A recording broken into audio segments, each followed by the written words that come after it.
pertama ini dari keterangan Dennis Lombard, ya, seorang sejarawan, penulis Nusa Jawa Silang Budaya. Ini buku yang sangat terkenal, ya, ada 3 jilid. Dikatakan Freemason itu organisasi rahasia intelektual liberal Eropa sejak abad ke-18 yang pada umumnya memperjuangkan sekularisasi negara dan pemerintahan dan mengupayakan kehidupan berbudaya modern. Nah, jadi menurut Dennis Lombard, ya, Freemason ini memang awalnya itu, ya, dari kelompok liberal Eropa yang berusaha untuk memisahkan antara gereja dengan negara atau gereja dengan politik. Ya, ini awalnya seperti itu.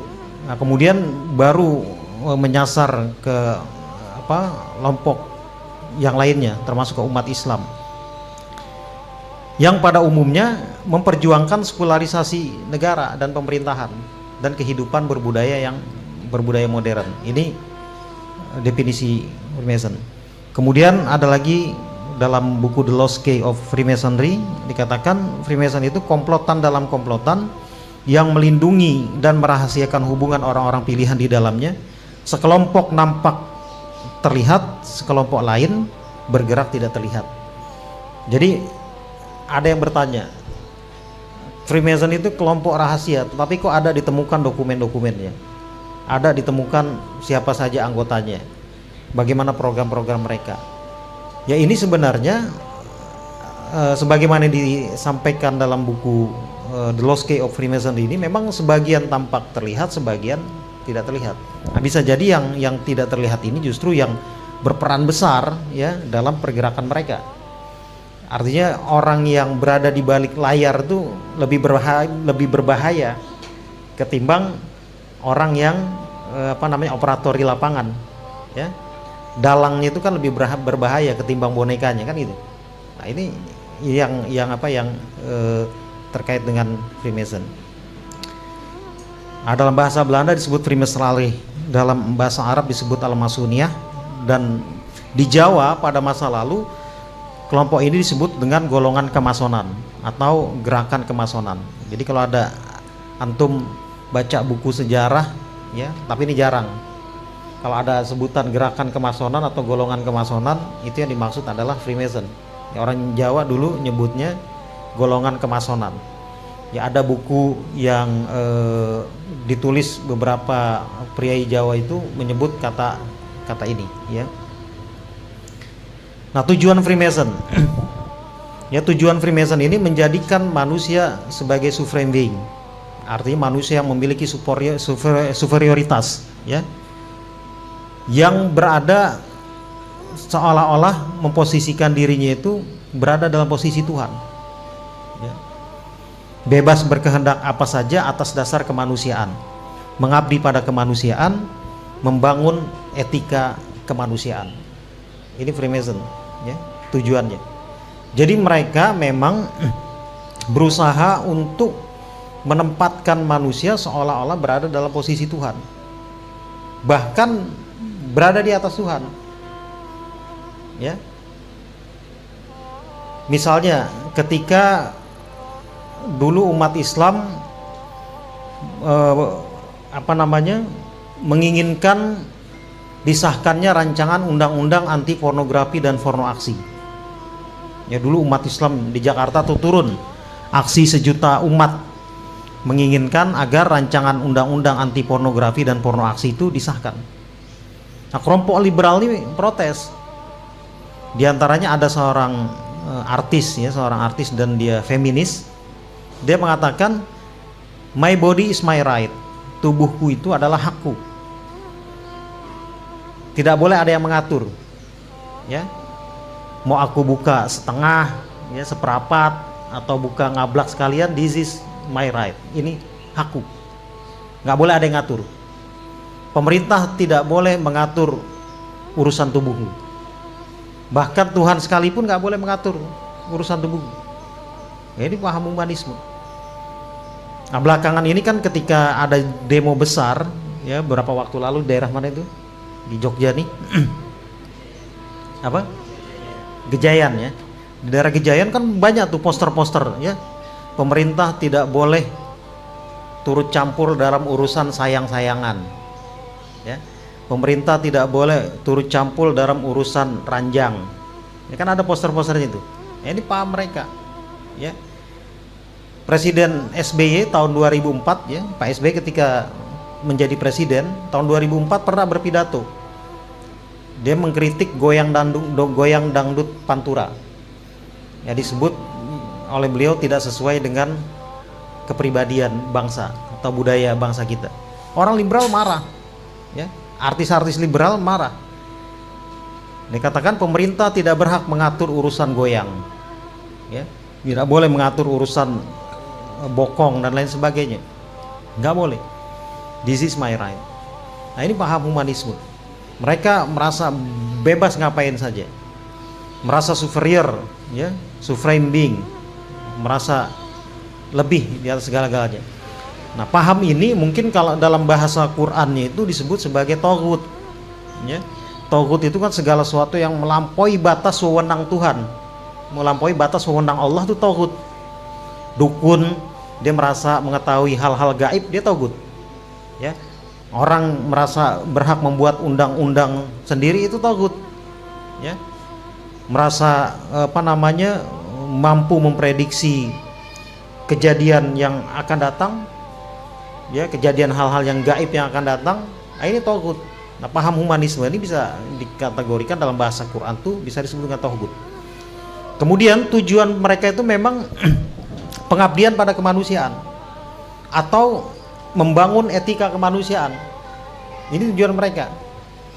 Jadi nanti mereka akan bangun satu agama tersendiri yang namanya agama kemanusiaan.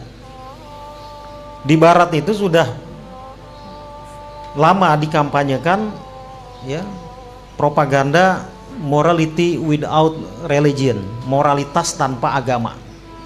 Jadi manusia bisa hidup bermoral tanpa agama. Manusia bisa hidup teratur tanpa agama. Bisa hidup bersaudara dengan toleransi, perdamaian, kasih sayang tanpa agama. Makanya orang kalau masuk ke dalam Freemason, dia harus menanggalkan, melepaskan identitas agamanya. Nggak boleh masuk ke dalam organisasi Freemason atas dasar kemanusiaan, ya. Sehingga dia dilepaskan, nggak boleh membawa-bawa agama. Makanya mereka, ya, ngotot banget ingin mencabut kolom identitas agama di KTP kita, ya. Jadi KTP kita nih nanti mereka inginkan, ya, mereka ini bukan sekedar wacana, mereka sudah ke Komnas HAM, ya, sudah melakukan lobby-lobby politik gitu, ya, agar tidak ada kolom agama dalam identitas KTP kita. Padahal kalau itu terjadi gitu, ya, di KTP kita nih nggak ada kolom agama, tiba-tiba misalnya suatu ketika ada orang kecelakaan di daerah Tarutung di Sumatera Utara. Kalau orang kecelakaan tuh yang pertama kali dilihat apanya? Identitasnya kan, KTP-nya. Dilihat agamanya nggak ada, yang dihubungi nggak ada. Akhirnya jenazahnya diurus dengan cara agama setempat, ya, didandanin, ya, dipakein jas dan sebagainya lah, kemudian masukin ke dalam peti. Padahal ternyata dia muslim. Nah, karena nggak ada identitas agamanya itu, akhirnya seperti itu. Nah, mereka berusaha bagaimana agama itu disingkirkan, kemudian kita itu hidup hanya atas dasar kemanusiaan, ya. Inilah yang disebut dengan paham humanisme sekular. Mereka menginginkan itu. Padahal, ya, saya katakan kalau ukurannya etika kemanusiaan itu, maka masing-masing orang tuh pasti berbeda-beda. Masing-masing suku, masing-masing golongan itu pasti standar etikanya kan beda-beda. Kalau di Jawa Timur Anda ngomong juangkrik, nah itu kasar tuh, ya kan? Kalau di Jawa Barat bukan jangkrik, dasar keong, nah itu kasar. Di Jawa Tengah misalnya kita ngomong matamu, dengkulmu gitu, ya. dengkulmu melocot tuh kasar. Di tempat lain belum tentu. Ya, kalau ukurannya etika kemanusiaan tuh standarnya berbeda-beda. Ya, saya pernah punya kawan orang Afrika, ya orang Afrika asli dari Mali. Jadi saya makan di rumah dia, ya makan di satu meja, makan makanan khas mereka, makanan khas Afrika. Nah, ketika saya makan itu, ya itu kakinya dia ini persis di depan piring saya tuh. Jadi di kakinya yang hitam gede itu, gitu di depan piring saya. Menurut standar dia ini biasa saja, sopan. Tapi menurut kita kan nggak sopan. Nanti kalau ukurannya etika kemanusiaan beda-beda. Di Saudi Arabia tuh atau di negara-negara Arab pada umumnya, orang kalau dicium kepalanya itu sampai diputar-putar tuh dia senang, ya. Diambil kepalanya, dicium, di ini kan, ya dipegang-pegang, digoyang-goyang.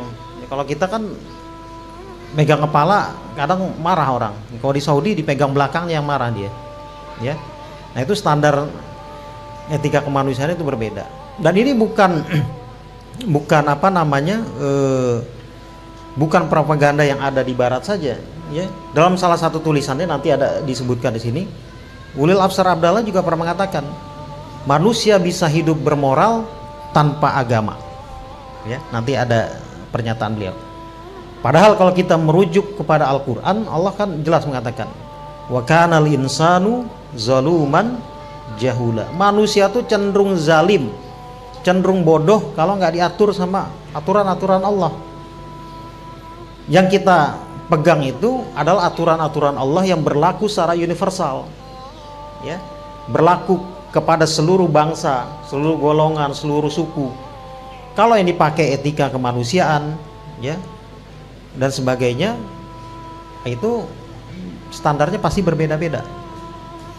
Nah, tujuan mereka memang semua doktrin, semua ideologi buatan manusia, ya, sosialisme, kapitalisme, komunisme, apalagi itu, sekularisme, pluralisme dan sebagainya, itu puncak tertingginya adalah humanisme, mengabdi pada kemanusiaan. Ya, doktrin apa ideologi buatan manusia itu doktrin tertingginya adalah paham humanisme itu. Ya, menempatkan manusia seolah-olah berada dalam posisi Tuhan. Nah, karenanya mereka, ya, berbeda dengan kita. Kalau kita kan jelas tujuan hidup kita itu mengabdi kepada Allah. Dalam surah Az-Zariyat ayat 56, wa ma khalaqtul jinna wal insa illa liya'budun, tidak aku ciptakan jin dan manusia melainkan untuk beribadah kepadaku. Jadi tujuan pengabdian kita dalam hidup ini ibadah kepada Allah, mencari ridha Allah. Kalau mereka enggak, pengabdian kepada kemanusiaan. Makanya mereka tidak percaya yang namanya hari akhir. Ya, ada salah seorang petinggi partai dikatakan akhirat itu kan ramalan yang belum terbukti. Ramalan masa depan yang belum terbukti. Ya ada. Kalau saya ngomong nyebut namanya nih direkam, nanti dipersoalkan. Terus ada lagi misalnya apa namanya, dalam salah satu tulisannya Ulil Absar Abdallah, ya tahun saya lupa tahunnya 2000-an lah, 2000 berapa gitu ya, awal-awal 2000 itu dia mengatakan tidak ada hukum Tuhan, yang adalah kodrat alam. Ya, tidak ada hukum Tuhan, yang ada kodrat alam. Kodrat alam tuh gini, kita berbuat baik di dunia dibalas baik, cukup hanya itu saja. Kita berbuat jahat di dunia dibalas dengan kejahatan di dunia, cukup hanya itu saja. Tapi kalau Islam enggak, kita berbuat baik di dunia, selain dapat kebaikan di dunia, dapat juga pahala dari Allah Subhanahu wa taala. Kita berbuat jahat, selain dapat nanti balasan di dunia kejahatan kita, dari kejahatan kita itu, kita juga dapat siksaan, dapat balasan di akhirat. Nah, ini berbeda dengan apa namanya, mereka. Ya, termasuk dalam organisasi-organisasi kebatinan yang ada, ya organisasi kejawen dan lain sebagainya, mereka hanya percaya pada kodrat alam. Saya kasih contoh misalnya organisasi taman siswa atau perguruan taman siswa, itu nggak ada asas ketuhanan. Yang ada adalah kodrat alam. Ya, nanti silakan tuh dicek tuh di dokumen taman siswa.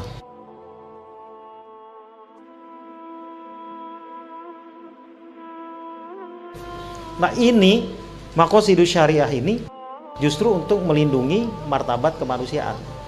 Ya, sama orang liberal dijungkir balikkan, ya, seolah-olah kejam. Hukum kisos misalnya, mereka menganggap tuh barbar, mereka menganggap sadis, bengis, biadab. Padahal dalam Al-Quran, walakum fil qisasi hayatun, kata Al-Quran. Dalam hukum kisos itu ada kehidupan. Karena apa? Kalau diberlakukan hukum kisos itu, maka orang akan takut atau jera untuk melakukan, untuk mudah menumpahkan darah. Kemudian yang kedua, tidak semata-mata orang bunuh orang kemudian langsung hari itu juga dibalas bunuh. Dilihat dulu aspek-aspek yang lainnya. Kalau keluarganya memaafkan, maka yang berlaku adalah apa? Bayar diat, ya, atau bahasa kita bayar uang darah, ya. Nggak main seperti itu. Orang berzina misalnya, nggak lantas orang berzina kemudian dihukum rajam, ya. Ditanya dulu, dicari saksinya dulu. Saksinya itu harus melihat dengan mata kepala, bukan kila wakola, bukan katanya, bukan berdasarkan gosip, harus dengan mata kepala. Ya, ada sahabat yang mengadu kepada Nabi, ya Rasul, saya telah melakukan zina. Itu sama Rasulullah tuh diinterogasi dulu, ya, sampai dalam bahasa hadisnya itu dikatakan oleh Rasulullah, apakah seperti masuknya timba ke dalam sumur, ya, kalau seperti itu maka sudah terjadi zina. Tapi kalau sekedar timbanya di pinggir-pinggir, mungkin, ya, belum masuk kategori zina yang sesungguhnya, tapi udah masuk pelanggaran syariat, ya. Ada lagi berlaku kebijakan-kebijakan, ya, dalam menerapkan hukum Islam. Enggak semata-mata orang mencuri kemudian dibawa ke peradilan Islam dipotong tangannya. Khalifah Umar bin Khattab, ya, pernah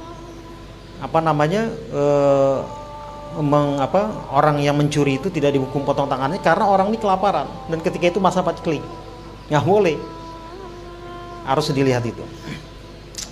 Nah, misi Freemason, ya, memajukan segala sesuatu yang mempersatukan manusia dan menghapus pemisah antar manusia. Pemisah antar manusia menurut Freemason adalah agama.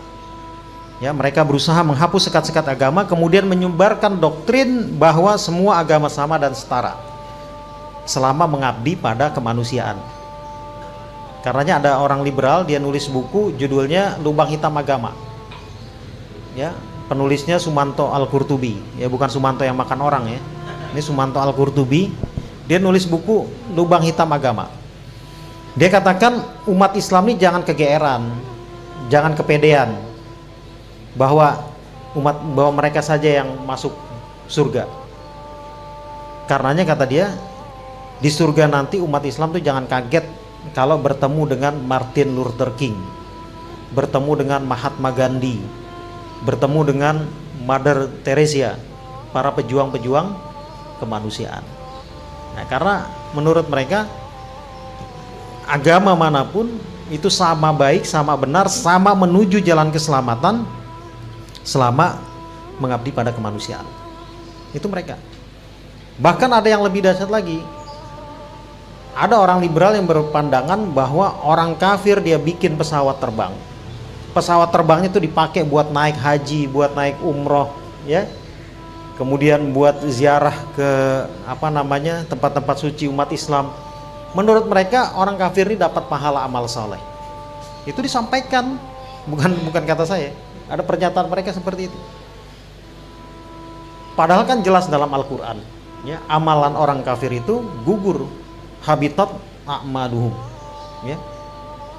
Dalam Al-Quran ayat membicarakan tentang amal soleh selalu didahului dengan kata-kata amanu, alladzina amanu wa amilus solihat. Orang-orang yang beriman, imannya pada siapa? Pada Allah, bukan kepada Yahweh, ya, bukan kepada Sang Hyang, ini kepada Allah.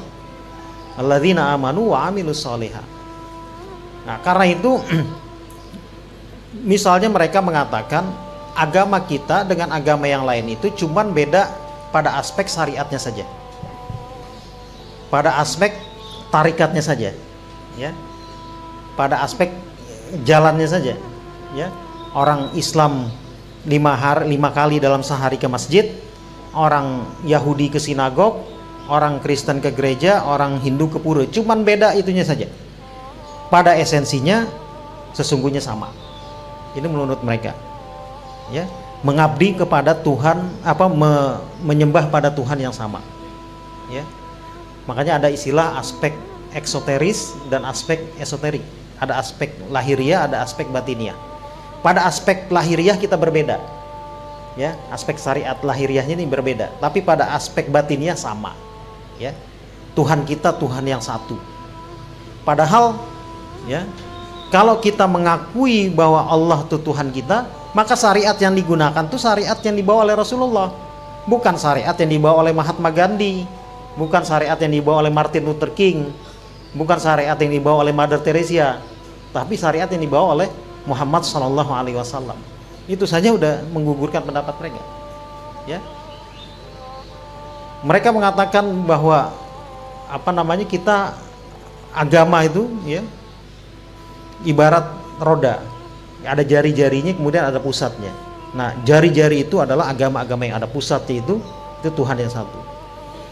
Makanya ada buku yang berjudul Banyak Jalan Menuju Tuhan, ya.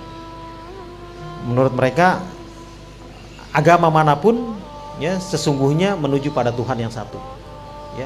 Bahkan nanti mereka mengatakan Tuhan kita dengan Tuhan agama lain cuman beda nama saja. Orang Islam menyebutnya Allah, orang Hindu menyebutnya Sang Hyang, misalnya orang Yahudi menyebutnya Yahweh, orang Kristen menyebutnya Sang Bapa, gitu, ya. Dan agama lain, nama-nama lain, cuman berbeda nama saja. Pada esensinya sama. Ini menurut mereka, ya. Pada esensinya sama.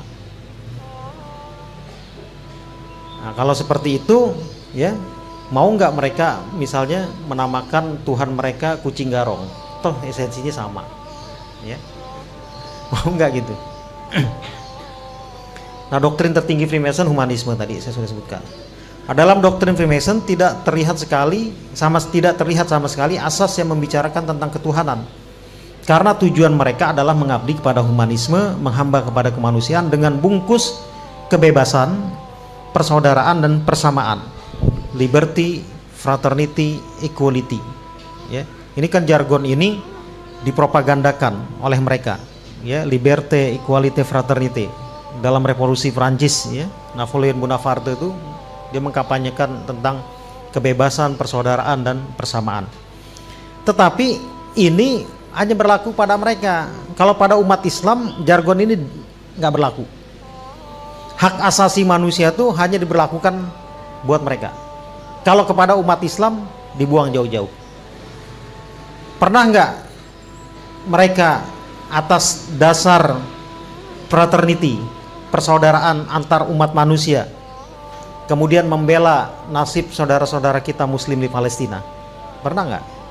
Pernah nggak Dewan Keamanan PBB atas dasar fraternity, persaudaraan universal, kemudian mengutuk atau menghukum Israel, Zionis Israel, terkait dengan penindasan terhadap saudara kita Muslim di Palestina? Pernah nggak mereka atas dasar fraternity menolong saudara-saudara kita yang teraniaya di Rohingya, yang teraniaya di Suriah, yang teraniaya di Moro dan lain sebagainya? Nggak pernah. Hak asasi manusia hanya di jargon, dihembuskan saja, janji-janji manis saja. Tapi kalau sama umat Islam nggak berlaku. Orang Islam berapa waktu yang lalu banyak ustadz-ustadz yang dibunuh, kemudian ketika ditangkap pelakunya dibilang orang gila. Korbannya udah banyak. Nggak ada tuh mereka berteriak atas dasar hak asasi manusia, kemudian mengusut, mengecam dan lain sebagainya. Nggak ada. Tetapi kalau ada satu tokoh dari kelompok agama mereka cuma tergores saja, ya, di daerah Bekasi itu, daerah Ciketing, hanya tergores saja isu. Itu isunya sampai ke PBB, ke Dewan HAM PBB, ya. Nah, karena itu nih propaganda mereka saja. Kemudian mereka bertekad menggantikan etika agama dengan etika kemanusiaan. Dalam doktrin humanisme, agama apa saja sama selama mengabdi kepada kemanusiaan. Humanisme melahirkan paham sekularisme, liberalisme, pluralisme. Inilah cita-cita luhur Freemasonry seperti disampaikan para Grandmaster mereka di dalam ceramah-ceramah di loji-loji mereka. Mereka berusaha meniadakan klaim mutlak terhadap kebenaran agama, ya. Kita nggak boleh meyakini agama kita yang benar. Kita harus meyakini agama yang lain juga sama benar. Agama yang lain sama menuju jalan keselamatan, nggak boleh menurut mereka. Tidak boleh fanatik dalam keyakinan kita, dalam agama kita. Padahal kecenderungan fitrah manusia itu cenderung fanatik terhadap apa yang dia sukai, cenderung fanatik terhadap apa yang dia cintai, yang dia senangi dalam hal keduniaan, ya. Misalnya di Surabaya ada supporter sepak bola bonek, dia pasti menurut mereka dia Persebaya paling hebat. Di Jakarta ada The Jackmania, menurut mereka Persija yang paling hebat. Itu dalam urusan keduniaan. Orang yang sudah berkeluarga, ya, suami ya, pasti mengatakan istri gua paling cantik. Nggak mungkin istri gua paling cantik tetangga sebelah, boleh juga. Nggak mungkin. Nah, paham pluralisme agama kan gitu, ya. Paham pluralisme agama gitu. Agama saya benar, yang lain juga sama benar. Nah, sehingga mereka kemudian mengatakan kalau orang fanatik dalam beragama maka akan menimbulkan benih-benih sektarianisme, akan menimbulkan benih-benih konflik, ya, akan menimbulkan benih-benih perpecahan. Padahal dalam Quran kita sudah dijelaskan oleh Allah Subhanahu wa taala, ya, wa may yabtaghi ghairal islam madina fala yuqbala minhu wa huwa fil akhirati minal khasirin. Kalau kita mencari selain Islam sebagai ad-din, sebagai sistem hidup, sebagai aturan hidup, maka itu akan tertolak, ya. Dan di akhirat kita termasuk orang-orang yang rugi. Makanya kalau kita mengikuti cara mereka bahwa semua agama sama, yang paling rugi umat Islam. Umat Islam ini rugi bandar. Kita ini subuh mau ngantuk, mau hujan, mau gelap, wajib sholat. Bulan Ramadan mau terik panas, ya, mau hujan, wajib puasa selama sebulan sekali. Masa kita mau disamakan dengan orang yang ibadahnya mungkin senang-senang saja, happy, santai gitu, ya, atau santuy bahasa sekarang ini. Nah, rugi kita, ya. Nah, kita berkeyakinan agama kita yang paling benar atau agama kita yang benar, yang lain urusan mereka. Lakum dinukum waliyadin. Terserah mereka, itu urusan mereka. Tugas kita hanya berdakwah, menyampaikan bahwa Islamlah agama yang cukup dan cakap dalam mengatur kehidupan manusia. Ad-din itu adalah sistem hidup yang mengatur kita dari bangun tidur sampai tidur lagi, itu ad-din, itu Islam. Dari urusan kecil ke belakang sampai urusan bernegara, itu Islam. Semua ada. Allah mengatakan ma faratna fil kitabi min syai', tidak ada satupun yang luput dalam Al-Qur'an. Berekonomi ada dalam Islam, dalam Al-Qur'an. Mau kita bersosialisasi dalam bermasyarakat ada. Berpolitik ada, bernegara ada, semua ada dalam aturan-aturan Islam.